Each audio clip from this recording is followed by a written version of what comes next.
Assalamualaikum warahmatullahi wabarakatuh. Waalaikumsalam. Selamat sore teman-teman semua. Alhamdulillah kita pada kesempatan ini masih bisa melaksanakan kegiatan DIPSI, jadi diskusi psikologi Islam, yang mana saat ini kita diisi oleh Kang Ramdan gitu, dan juga selamat datang kepada Muzaki, kepada Riri, kemudian kepada Zaki Tegep yang sudah datang sesuai urutan pertama.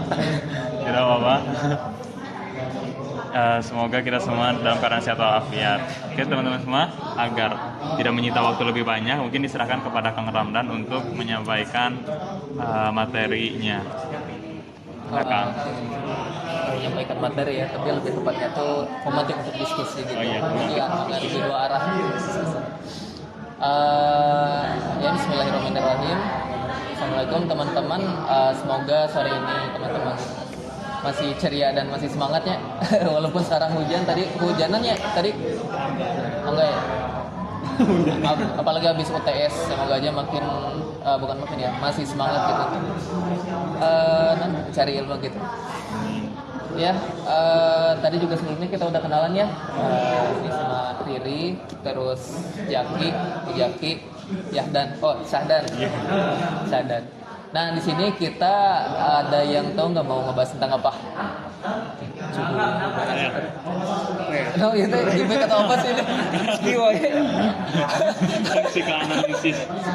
Kalau ini ada pandangan Freud. Emang Ya.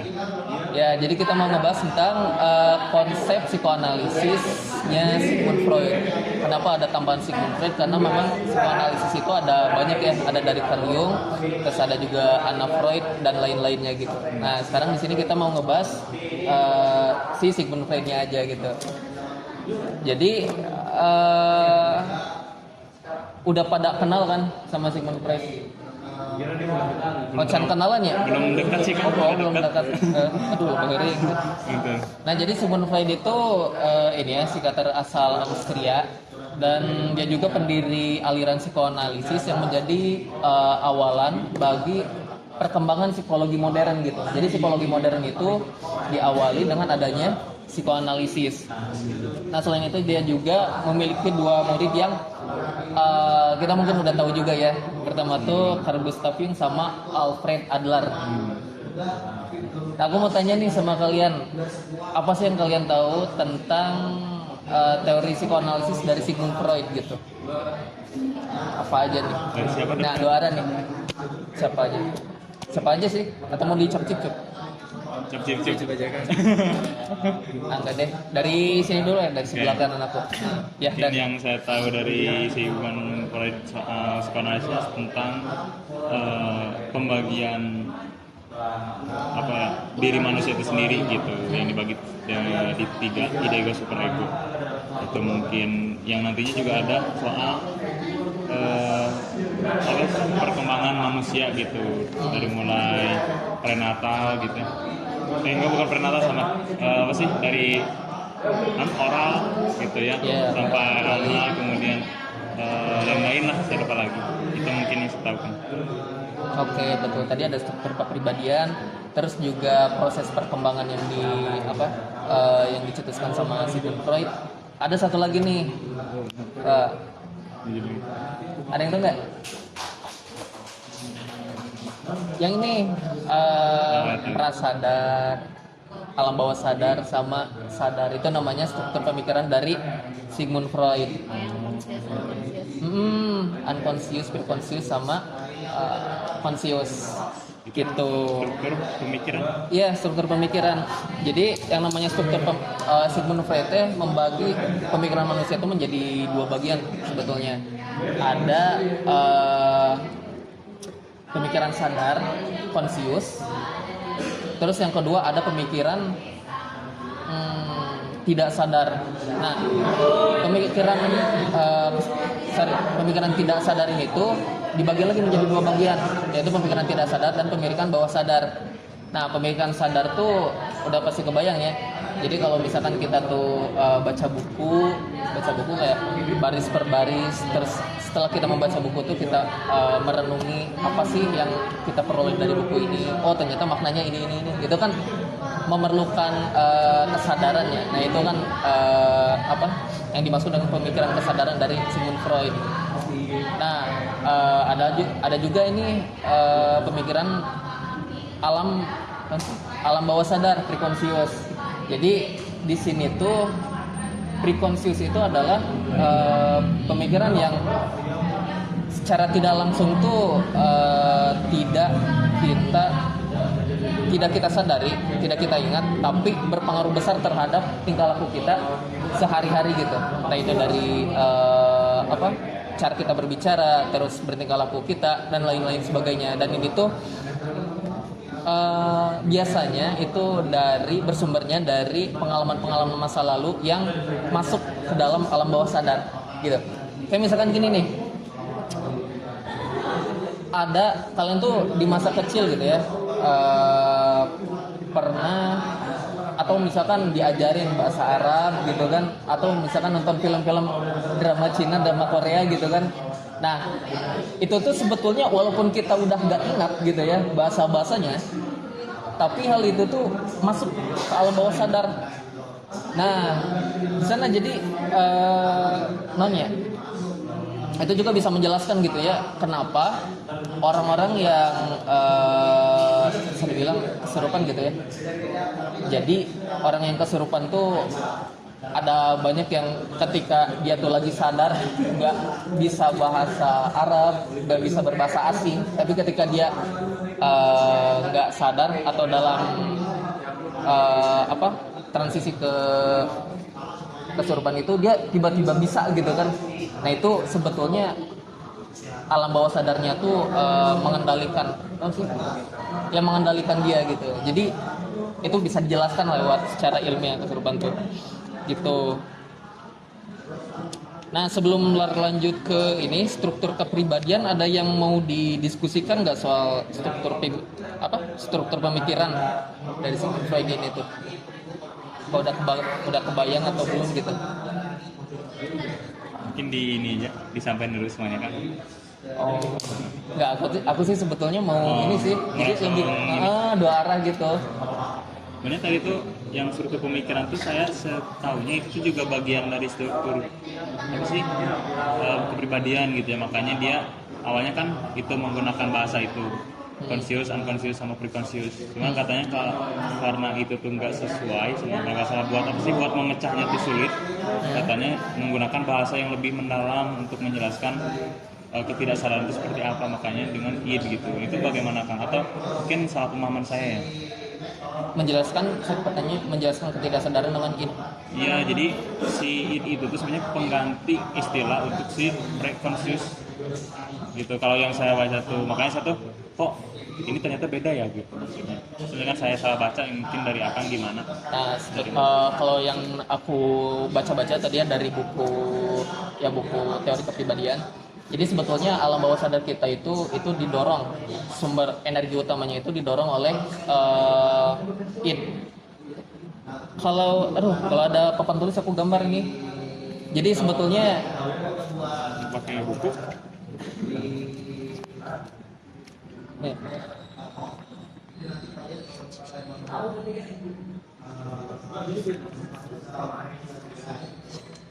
Nah, ini tuh alam bawah sadar. Ini di sini. Kesadaran tuh ada di sini nih. Jadi alam bawah sadar itu dia didorong atau energi utamanya itu dari id. Dan id nanti lah itu dijelasin ya. Yang pasti itu bekerjanya dengan prinsip pleasure gitu. Nah, ini alam bawah sadar itu ada di sini, dan di si alam bawah sadar ini itu nggak bisa keluar dengan secara langsung gini. Satu-satunya cara, kalau kata Sigmund Freud, satu-satunya cara kita bisa mengetahui bahwa kita tuh punya alam bawah sadar itu dengan cara yang tidak langsung. Caranya gimana?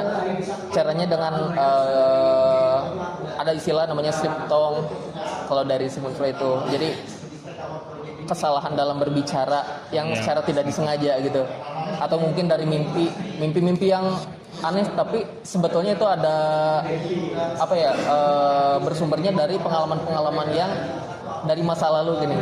Nah, ini alam bawah sadar, susah keluarnya. Nah, terus yang kedua ini ada prekonsius.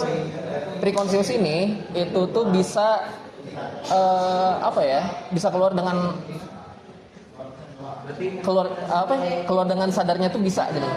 Jadi nggak seperti alam bawah sadar, prekonsius tuh ada di tengah-tengah, gampang gini. Seganaonnya contohnya teh kayak oh gini, lo misalkan lagi nyetir motor nih, itu kan kadang kita nggak sadar juga atau nggak awas, itu kan bisa autopilot tuh. Atau lo lagi jalan tuh kadang kita nggak bisa tahu berapa langkah yang kita tempuh gitu kan, tapi jalan aja gitu. Atau lagi mau motoran gitunya, terus kita tahu daerahnya udah biasa gitu kan ngelewatin daerahnya, sehingga kita tuh nggak perlu mikir lagi, ini nggak sesuai autopilot. Nah, itu prekonsius, arti nggak? Atau kurang? Crystallized intelligence gitu ya? Kalau yang Crystallized intelligence. Ya. Ini jauh deh. Ya kan? Kayak udah pengalaman gitu kita tuh. Jadi gak usah dihafalin, tapi itu kita udah pengalaman aja ngejalaninnya. Iya. Gitu. Tapi itu berlaku untuk ke tempat baru nggak kan? Nah, kalau ke tempat baru, Misalkan naik motor ke daerah baru, kita autopilot kan? Enggak juga. Maksudnya kan kita udah oh kalau itu enggak. beda ya? Iya, soalnya kan gini loh, kan seperti yang aku bilang tadi ya, alam bawah sadar itu kan itu tuh materi-materinya itu dari pengalaman-pengalaman kita yang di masa lalu, yang kita sadar atau nggak sadar itu pasti masuk. Kalau kita udah biasa, misalkan ya tadi ya jalan-jalan kemana-mana gitu ya, udah biasa itu kan kita udah punya pengalaman lah di sana, udah beberapa kali, udah sering lah, jadi udah autopilot ke sana, jadi kita nggak sadar juga ya bisa gitu loh. Tuh itu tadi buat prekonsius. Terus ada lagi nggak? Kalau misalkannya kasusnya kayak aku lagi mimpi, terus kita tuh sadar di dunia nyata tuh bisa ada bahaya nih yang nyamperin atau ada orang yang mau lewat. Nah itu masuk ke mana kalau misalnya mimpi. Jadi di mimpi itu masih kasih sinyal ke kita bahwa ada yang dekat. Nah itu maksudnya kemana? Kan biasanya kalau misalkannya ada yang kayak gitu, kita tuh siaga gitu langsung tiba-tiba bangun. Nah itu maksudnya kemana? Kalau itu sebetulnya saya juga masih belum mendalami sejauh itunya soal mimpi. Tapi ya ini sebatas asumsi aja sih. Itu mah masuknya ke alam tidak sadar, karena balik lagi mungkin dia udah mengalami pengalaman-pengalaman serupa yang dahulu gitu kan, bahwasanya kalau emang ada hal-hal yang udah mengenakan tuh jadi ada alarm lah dari alam bawah sadar yang ya itu tadi aktif gitu. Tapi mungkin kalau mau mendalami lebih lanjutnya soal mimpi-mimpi kayak gitu, ada bukunya tuh Dream Interpretation dari Sigmund Freud, itu ada. Itu sih paling. Semua lanjut. Terus yang kedua itu soal ini juga ya, struktur kepribadian Sigmund Freud. Tahu kan yang id, ego, super ego. Nah, aku mau tahu nih dari sahabat-sahabat. Ada apa rekan-rekan? Sebetulnya id, ego sama super ego apa sih? Sama aku hijawang gitu kan diri itu. Id, ego, super ego. Hijawang. Bisa. dari Muzaki. Dari saya Kang ya. Nah, Ada it, ada ikus, ada ego. Jewang mah. boleh. Jewang ya. Ente it. Oh, it. Oh, it. Kalau it itu setahu saya itu adalah itu yang bawah ya Kang ya. Yang bawah. Jadi kalau ada gunung es paling bawah sampai it. Secara tidak langsung itu kayak alam bawah sadar kita gitu. Sesuatu yang tidak nampak ataupun sesuatu yang terinternalisasi dalam diri kita secara tidak sadar, tetapi itu berpengaruh gitu terhadap diri kita secara nyata, seperti dorongan-dorongan, kemudian hasrat gitu. Iya. Betul, Bang. Ada benar. Ego campur aja.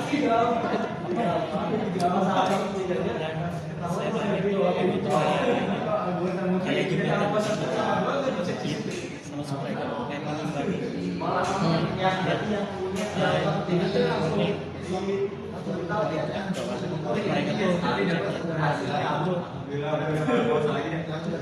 Ya, jadi penyeimbangnya gitu ya.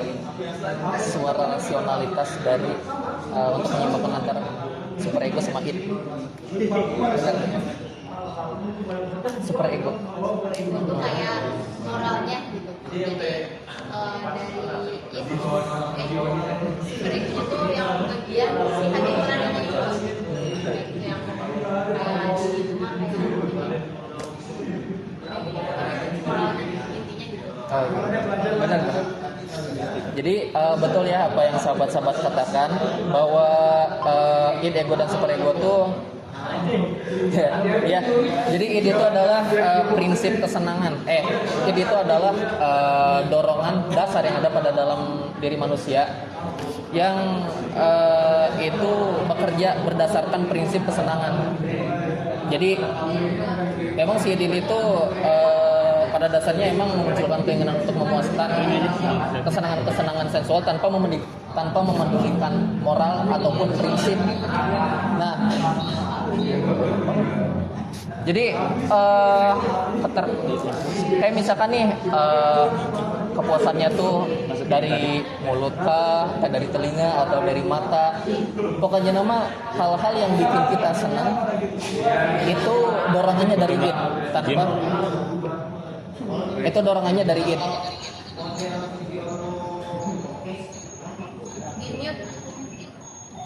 Itu dorongannya dari id dan si id itu gak memperdulikan moralitas.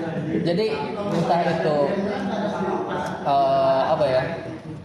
Karena memang pada dasarnya si id itu dia nggak terhubung dengan realitas. Nah, manusia itu fase yang dimana manusia itu sepenuhnya kepribadiannya itu didorong oleh itu baik. Benar gak? Ada gini contohnya. Gimana tuh Kak? Bayi itu dia itu senang ketika dia ditetein lah, ya pokoknya mah ngisap puting susu. Ketika puting susu gak ada, dia akan menggunakan segala benda untuk menghisap, entah itu jempol, entah itu benda nantinya. Pokoknya mah segala benda, bahkan tangan juga aku ya pernah lihat lah, jadi wow tangan diginiin. Itu kan sebetulnya bikin bayi senang ya. Tapi kenapa sih bisa segala benda, bukan hanya puting susu? Karena balik lagi itu terputus dari realita. Jadi nggak peduli realitanya seperti apa, pokoknya nama senang pokoknya harusnya senang gitu. Karena memang bekerjanya pada prinsip kesenangan itu. Terus ada lagi super ego. Super ego itu tadi benar ya yang kata Redi bahwa pada intinya itu moralitas lah. Nah lebih jelasnya lagi, prinsipnya itu adalah nilai-nilai atau norma-norma yang terinternalisasi ke dalam diri kita. Kalau teman-teman tuh dulu pernah diajarin sama orang tua atau guru gitu kan, kayak misalkan kamu nanti jangan bohong ya, nanti ada konsekuensi logisnya loh kayak gitu. Terus ada pepatah-pepatah juga gitulah. Nah kan nasihat-nasihat kayak gitu teh itu terinternalisasi, jadi masuk ke dalam diri. Oh ternyata orang teh nggak boleh kayak gini. Oh ternyata ke teman orang teh nggak boleh berlaku keras gitu kan. Orang nggak boleh berkhianat, orang nggak boleh gini. Nah itu jadi prinsip dalam diri. Nah perbandingan antara id sama super ego kayak gini. Teman-teman pernah nonton kartun kan, Tom and Jerry misalkan, pasti pernah lihat si Tom itu kucing, di pundaknya tuh di sisi kiri ada sisi setan, sisi kanan malaikat. Nah sisi kanan malaikatnya itu adalah super ego, sisi kiri setannya itu adalah id. Nah dalam dalam setiap tingkah laku yang kita lakukan, jadi si id sama super ego tuh saling membisik gini. Dan misalkan si id nih teh, wah ini saya harus senang-senang nih gitu kan, saya mau ya pokoknya berlaku kekerasan atau apa yang bikin saya senang. Super ego di sini ngebisik juga, jangan gitu, ada batasan-batasan moral yang harus kamu lakukan gitu loh. Nah kayak gitu, jadi saling tarik menarik antara id dan super ego. Lalu ada selanjutnya ego prinsip. Nah ego ini itu bekerja dengan prinsip realitas. Satu-satunya bagian struktur kepribadian yang terhubung dengan realitas itu adalah ego. Jadi id tadi terputus dengan realitas dan super ego itu juga terputus dengan realitas. Artinya apa? Super ego tuh kayak gini. Jadi super ego tuh batasan-batasan moral yang benar-benar harus dipatuhi gini. Jadi benar-benar buta weh, gak peduli realitanya kayak gimana, pokoknya benar-benar harus dipatuhi. Nah kalau misalkan si ego ini tidak mampu memenuhi memenuhi super ego kebutuhannya, maka akan ada konsekuensi. Apa itu konsekuensinya? Jadi konsekuensinya itu adalah merasa inferior, merasa bersalah di sana. Lu pernah nggak sih kayak gini? Lu tuh udah, orang udah diajarin nih sama guru orang tuh harus berlaku jujur dalam hidup. Ternyata dalam satu waktu orang tuh berbohong dan di sana ada perasaan bersalah. Itu hukuman dari super ego. Jadi muncak si Freud mah gitu aja, hukuman dari super ego itu ada punishment-nya lah. Nah, lalu ada ego atau prinsip realitas yang berhadapan langsung dengan dunia eksternal, dan bertugas menyeimbangkan ego dan super ego. Jadi gini teman-teman, aku kan tadi sebelumnya udah bilang ya bahwa id dan super ego itu saling tarik menarik. Pribadi yang sehat atau orang yang dia tuh sehat secara mental, dia tuh bisa menyeimbangkan antara id dengan super ego. Kalau misalkan dia gak bisa menyeimbangkan antara id dan super ego, kayak misalkan idnya tuh terlalu mendominasi nih, super egonya tuh jadi termarginalkan gitulah. Jadi, nah ataupun sebaliknya, nanti di sana muncul kecemasan, ada kecemasan neurotik. Kalau misalkan dia bisa menyeimbangkan antara id dan super ego, maka kecemasan itu gak akan muncul gitu. Misalkan kayak gini, orang yang bisa menyeimbangkannya, kurang teh ya dimarahin bos lah sini tuh, dimarahin bos. Orang pasti kan kesel ya, gitu kan, kesel, dan orang mau membalas perbuatan si bos ini. Tapi super ego orang berisik. Dan kalau maneh ngebalas perbuatan si bos ini ada konsekuensi. Artinya maneh bakal dipecat kalau kayak gini. Nah, gimana caranya si ego ini tuh bisa cari jalan tengah antara itu super ego ini? Oh, jalan tengahnya orang pakai pelampiasan yang lain. Kayak abis sana orang olahraga, pokoknya atau tinju lah kayak gitu. Pokoknya ngelampiasin amarah orang tuh biar habis semuanya. Makanya di situ kecemasan tuh hilang seketika. Tapi kalau misalkan dia gak bisa menyeimbangkan tadi, kecemasan tetap ada kayak gitu, guys. Nah, si ego ini tuh punya strategi untuk menengahi antara id dan super ego. Strateginya itu istilahnya disebut dengan defense mechanism.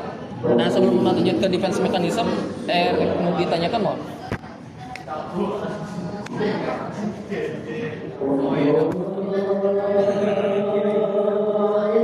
Tanya, tunggu dulu, ada.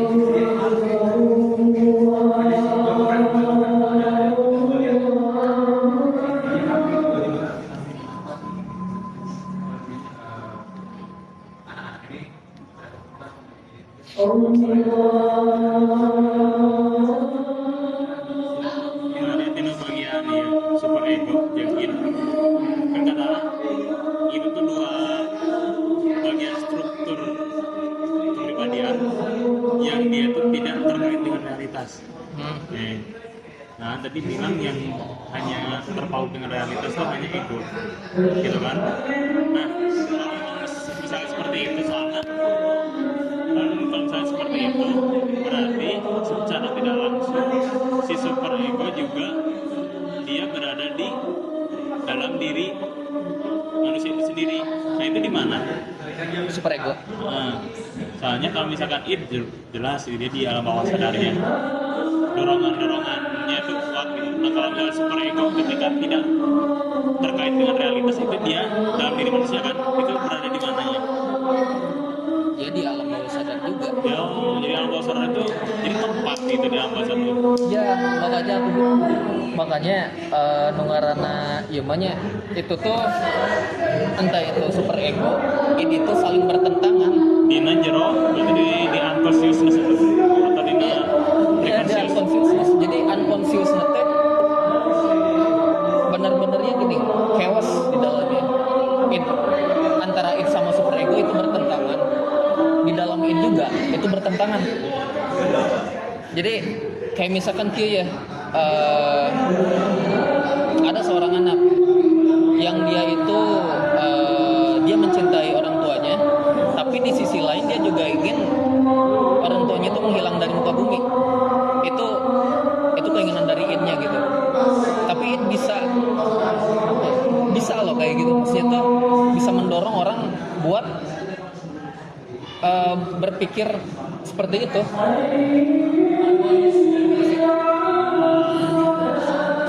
Gitu.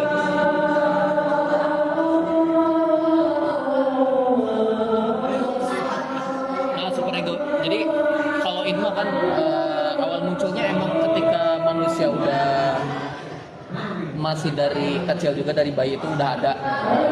Nah, kalau super ego adanya tuh ketika si bayi ini tuh udah mengenal dunia luar.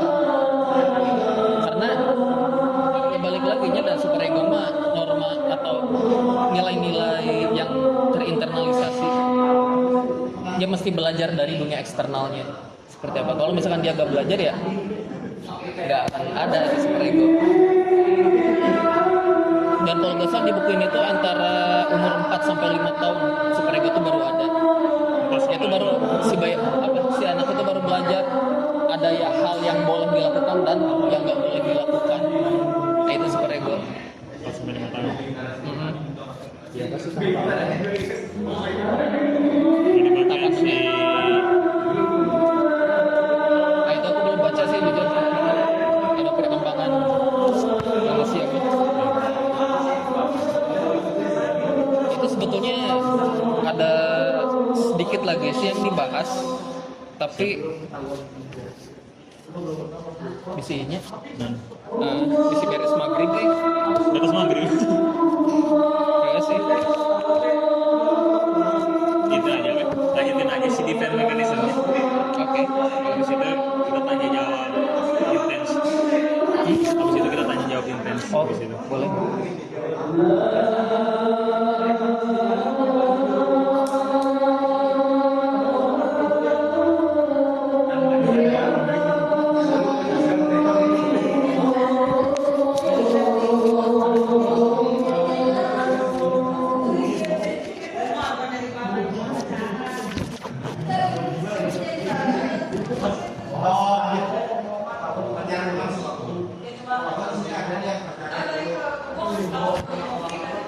Oke, lanjut ke ini ya, defense mechanism. Aku mau tanya ke teman-teman, teman-teman ada yang tahu nggak defense mechanism itu ada apa aja?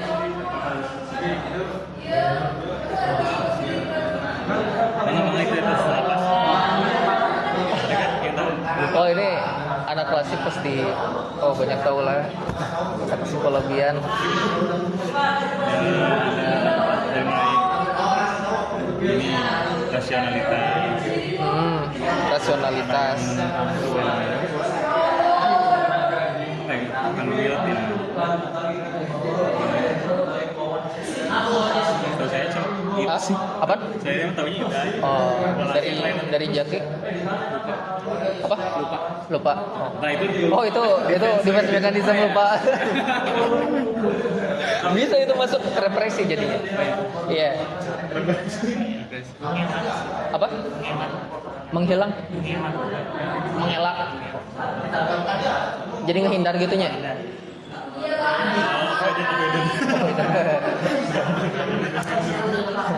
Pacar gue avoidan. Dari Riri tau gak? Ada yang tahu nggak soal defense mechanism ada berapa aja gitu? Intinya sama sih, cara melindungi diri sendiri. Contohnya kayak Contohnya itu. Muter nih, Man. muter gitu. Aduh. Jadi sebetulnya banyak ya defense mechanism tuh, kalau nggak salah tuh ada berapa ya, 13. Cuman di sini aku cuma mau ngebahas 5 aja karena memang udah maghrib. Jadi bisa terlalu lama.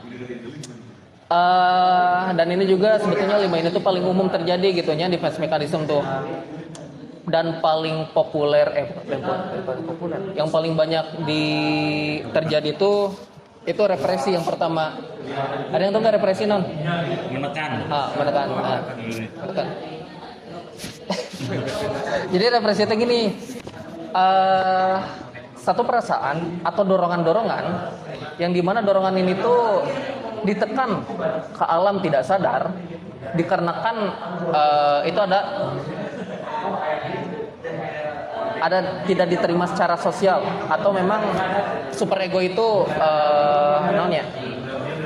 nggak bertentangan dengan superego lah di sana. Contohnya misalkan orang orang sama guru nih.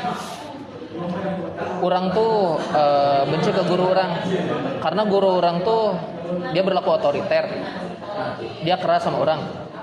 Terus orang nggak merasa inilah digugu, bukan digugu apa ya, nggak didengerin lah sama guru. Orang benci di sana. Nah, kalau misalkan orang kebencian ini tuh disimpan terus menerus, pasti ada kecemasan.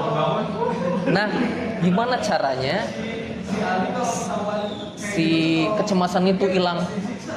Maka kebencian ini tuh ditekan kalau tidak sadar. Maka ketika itu ditekan,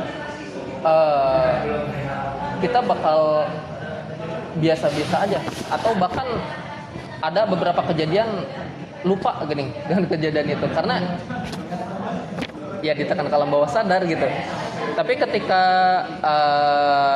sudah ditekan ke alam bawah sadar nih, dan nanti di masa depan dibicarakan, si pengalaman itu dibicarakan sama orang itu pada beberapa kejadian itu sensitif gini, jadi maksudnya gampang kesinggung lah soal itu beberapa kejadian yang enggak semuanya. Itu represi. Ada juga regresi. Nah, kalau regresi itu pada intinya kembali ke masa perkembangan sebelumnya yang dianggap lebih aman.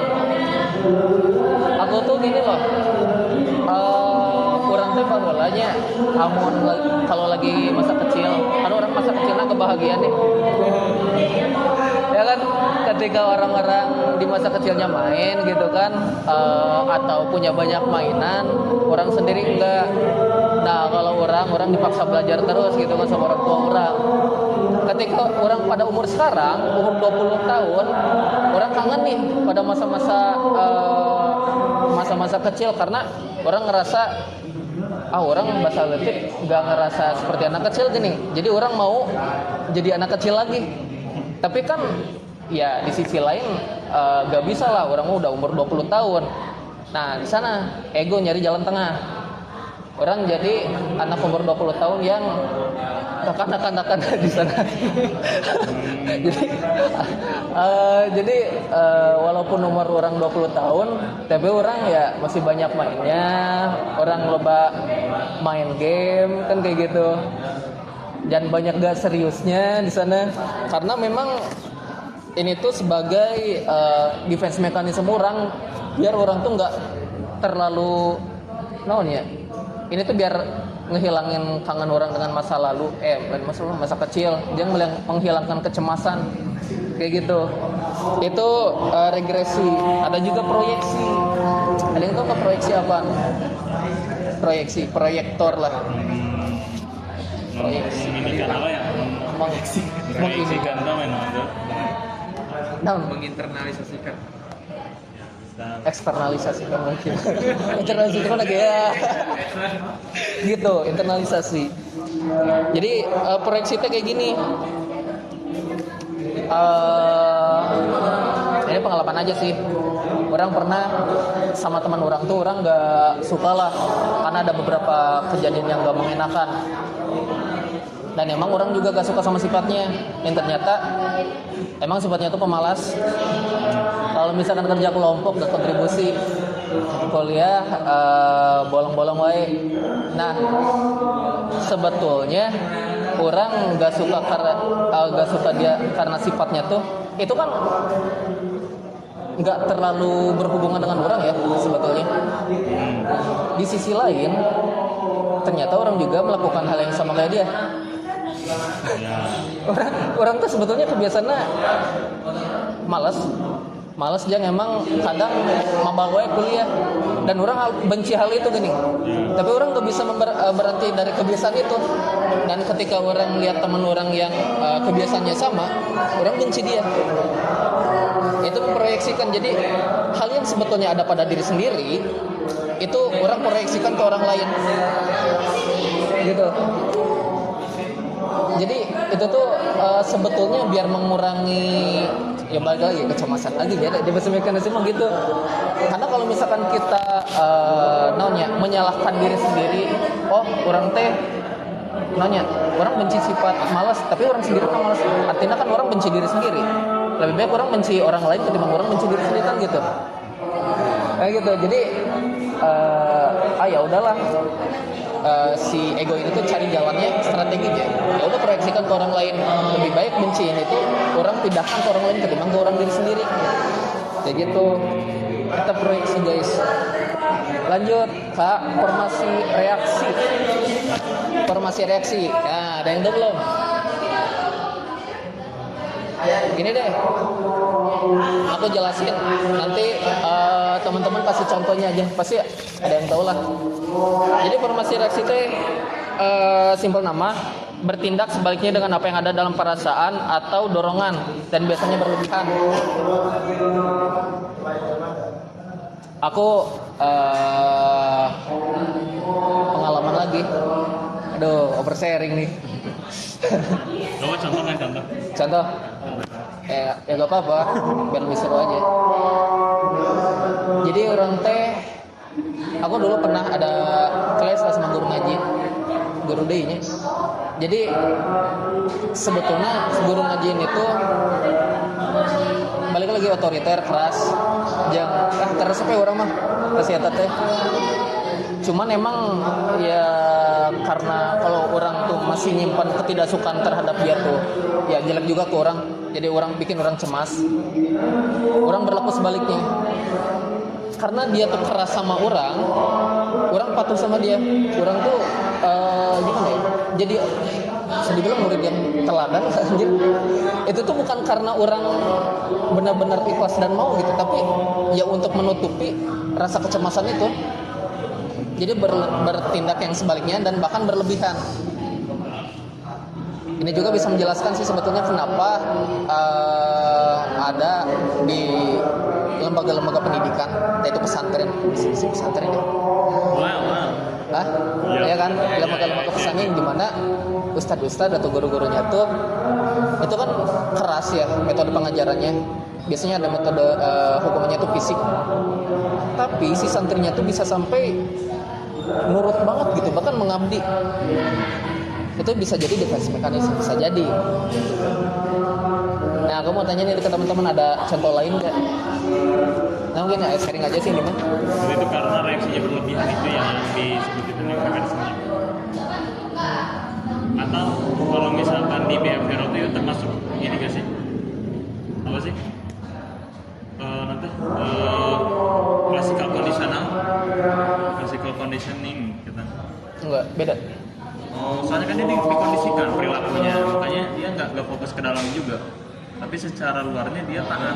Begitu pun contohnya tadi tuh. Dikondisikan dia secara perilakunya doang. Makanya dia nggak hidup. Classical conditioning.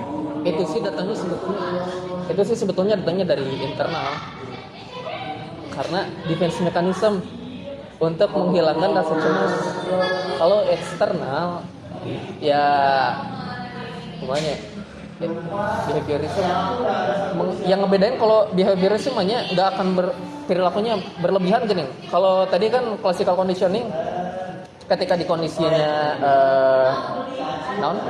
udah ya segitu nggak ada reaksi yang berlebihan. Nah ini kan ada reaksi yang berlebihan gini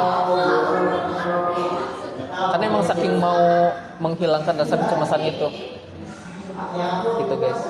Nah mungkin dari Jaki atau Ada ya ada kalau misalkan gini, kalau misalkan saya ada matkul sama Pak Farid misalkan, Pak Farid kan enggak lah.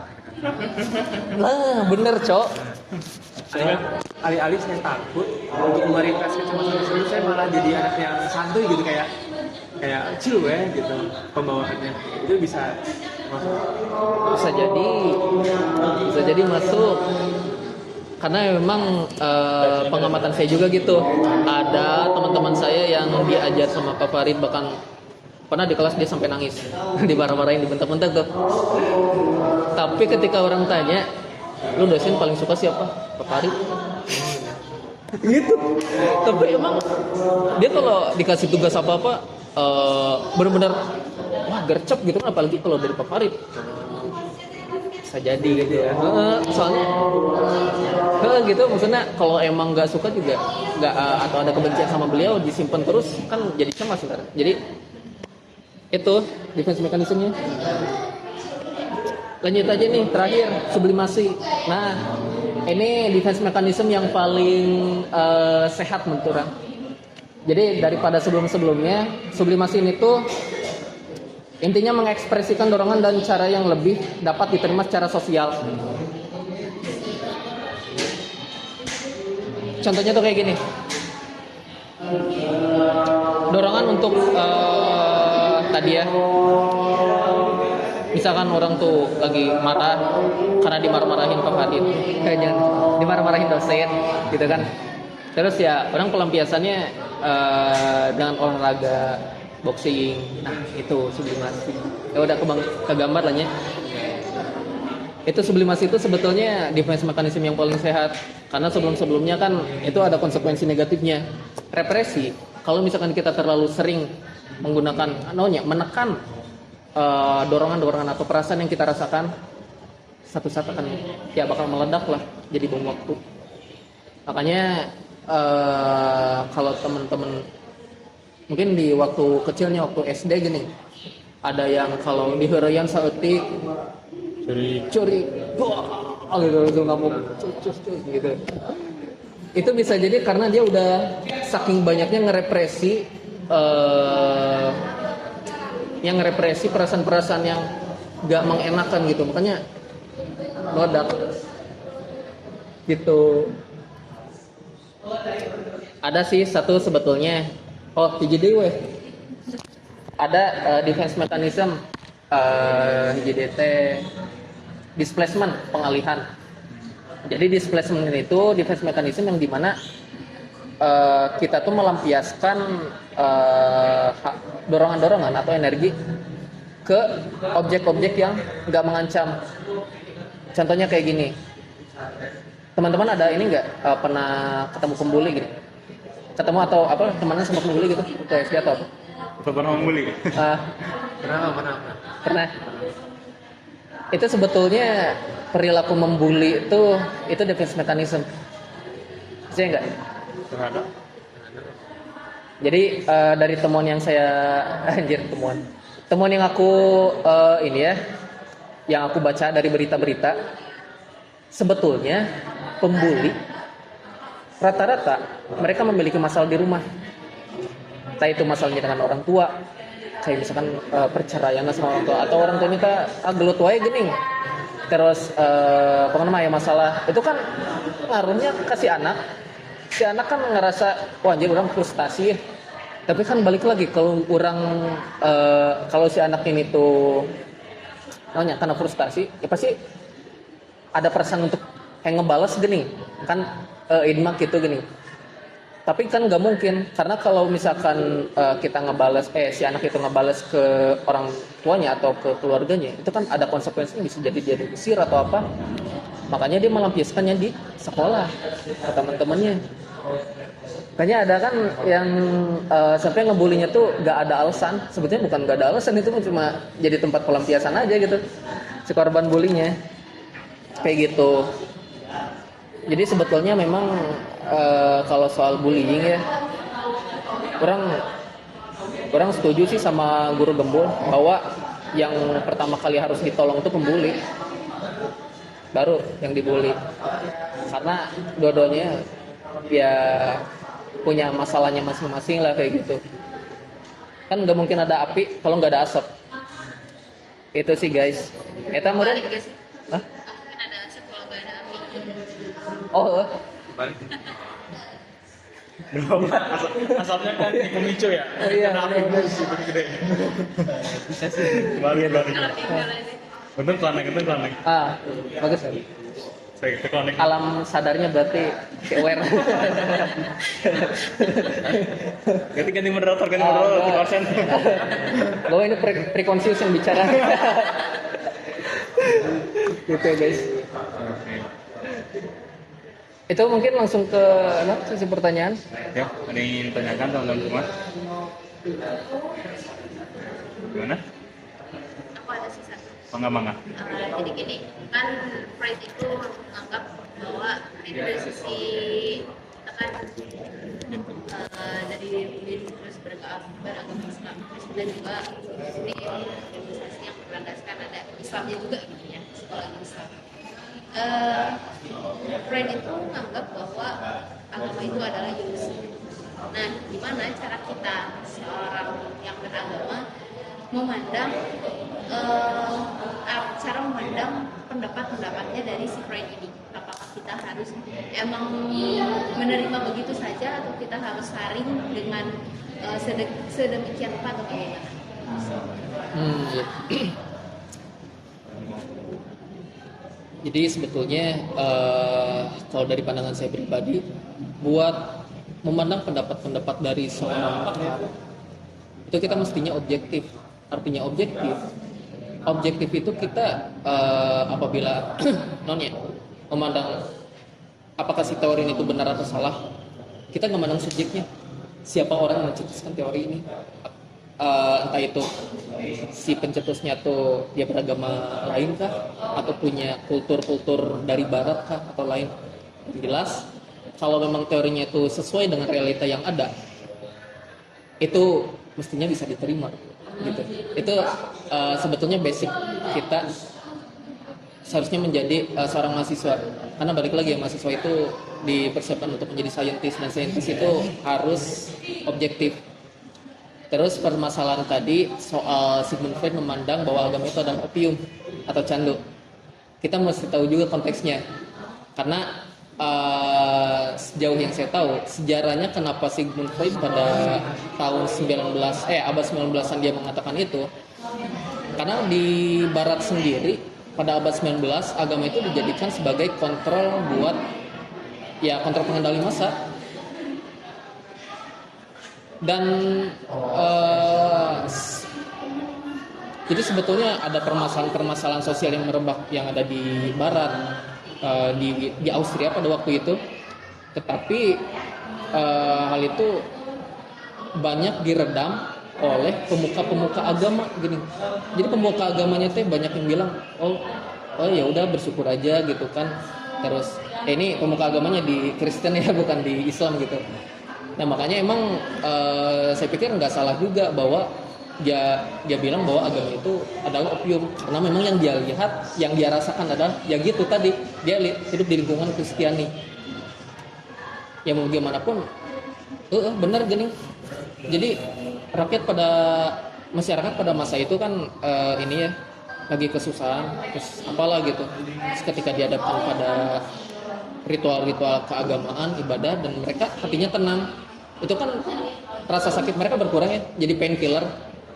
Nggak salah juga sebetulnya kalau kita memandangnya secara positif gitu kan.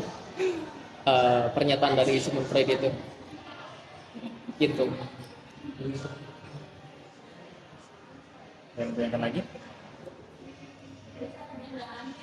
Nah. Kita mengalami cemas kenapa? Apa sih? Kamu tuh Jaki Tegap. Tegap. Kenapa dipanggil Tegap? Nama itu? Nama aslinya. Oh, nama asli. Bukan. Kenapa Tegap gini? Bukannya kan tegap gitu. Oh gitu, maksudnya kan? Tegap. Oh Tegap. Tegap gini. Enggak, apalah. Oh enggak, ada yang mau ditanya lagi enggak? Ada? Cukup kan? Ini tuh aku tuh kadang bingung gini kalau ada yang gak nanya tuh antara emang paham 100% atau Gak tahu. nggak tahu atau nggak ngerti sama sekali gitu. Kayaknya ini learning to doing aja. Ah, Tapi ini kan tadi sebenarnya dikit banget ini, Mas. Tadi akan bilang kalau misalkan kita lihat konteks soal apa yang disampaikan si Freud itu karena masalah sosial ya. Gitu. Nah, kalau misalkan kita lihat dalam realitas sekarang, banyak kasus-kasus hal-hal yang memang kayak pelecehan atau misalkan pembunuhan dan lain-lain yang memang dilakukan di lingkungan itulah gitu ya, saya paham ya. Tapi ketika saat itu si pemuka-pemuka agama itu nggak ngebahas soal itu gitu. oh Gitu kan? Tapi sebut ketika merek dong. ketika bab masalahnya itu masalah yang sebenarnya tidak introspeksi aja gitu ya. Kalau misalkan tadi yang seperti yang kamu bilang kiai. misalkan si Kristennya tuh yang introspeksi aja, kamu jangan terlalu gitu dong gitu kan. Oh, iya. Itu berarti konteksnya sama dong gitu kalau gitu. Kayaknya sama-sama gitu kalau masalah-masalah besar mereka tuh kayak diem. Tapi kalau misalkan nyinggung misalkan soal bagian dari mereka seperti tadi si orang-orang Kristiani sebenarnya dulu juga kan gitu kan, ketika disinggung mereka makanya dibunuh gitu para peneliti yang lain gitu. Oh panjang nih. Tutup aja. Kalau soal tadi contohnya misalkan soal kayak ini ya, perlakuan-perlakuan amoral yang ada di dalam lingkungan mereka sendiri. Iya. Sebetulnya ini sih kalau orang mau objektif, orang mau lihat dari kedua pihak, itu hal yang gimana ya, bukan hal yang diwajarkan tapi udah biasa gini, karena memang dari kerangka berpikirnya tuh udah beda. Kalau kita dididiknya tuh memang dari sekolah-sekolah umum, dimana kita dididiknya dalam paradigma ilmu yang positif, ya positivisme lah. Nah kalau mereka itu paradigma spiritualis. Beda di sini. Oh, beda spiritualis. Makanya ketika kita tuh memandang bahwa ada yang dari mereka gitu, dari yang pesantren gitu kan, ada yang ke gurunya tuh sampai salam ngesot-ngesot, terus dilemparin makanan jeruk-jeruk gitu mau kayak gitu. Dalam pandangan mereka itu sebetulnya hal yang masuk akal, wajar, karena timbal baliknya adalah keberkahan, pahala. Itu kan paradigmanya spiritualis. Nah kalau dari kita kan seorang yang positivisme, yang ngapain sih kayak gitu kan, kayak budak aja gitu. Tapi bagi mereka menjadi budak itu adalah hal yang mulia, apalagi menjadi pelayan bagi seorang guru. Karena timbal baliknya itu adalah lebih besar ketimbang hal materialis lah gitu. Tapi memang harus dikritisi juga soal naonnya, apalagi perlakuan amoral lah kayak gitu. Dan menurut orang nggak beda jauh sebenarnya sama kayak dulu gini, zaman Sigmund Freud kayak gitu. Ini galau-galau. Iya. Ketika lu ada inovasi, hal-hal yang baru dianggap sebagai bid'ah, terus dihukum pancung. Itu kan Galileo kayak gitu. Itu sih, tapi nggak semuanya. Ada sebagian lah kayak gitu. Sebagian kecil. Jadi kalau Kang berada di posisi mana kira-kira memposisikan hal tersebut?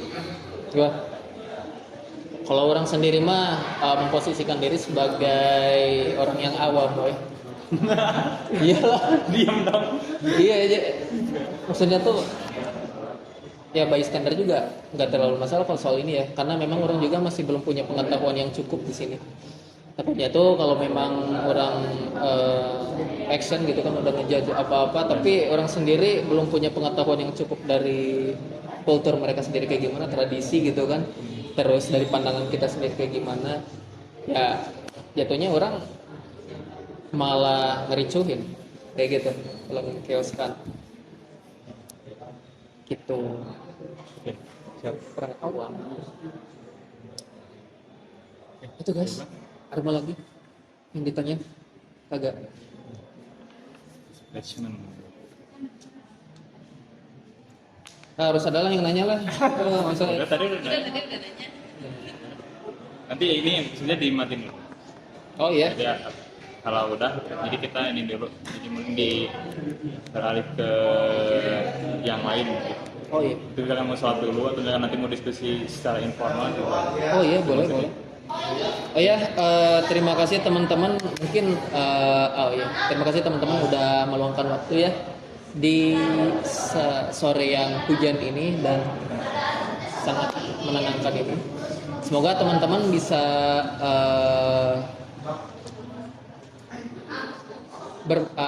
semoga apa yang saya sampaikan itu bisa bermanfaat lah bagi teman-teman ya, yaitu secara praktis ataupun mungkin nanti itu bisa jadi bahan diskusi juga buat teman-teman yang lain juga gitu. Mungkin ya cukup dari saya. Assalamualaikum warahmatullahi wabarakatuh. Warahmatullahi wabarakatuh. Dan terima kasih kepada Kang Ramdan atas pemateriannya, dan juga terima kasih kepada teman-teman yang sudah datang, yang menyempatkan waktu. Terima kasih semuanya, semoga berkah selalu. Semoga sepulang di sini mendapatkan hidayah buat nanti ujian kognitif. Bukan kognitif, yang besok dulu deh. Yang besok dulu. Ada wasilah tiba-tiba dari langit kunci jawaban. Berharap sih seperti itu sih. Iya. Tapi sayangnya bukan Rasul juga, bukan Nabi juga. Bukan wali juga, wali ini saya. Wali gejreng saya. Wali kelas saya. Oke, mungkin sekian yang bisa disampaikan.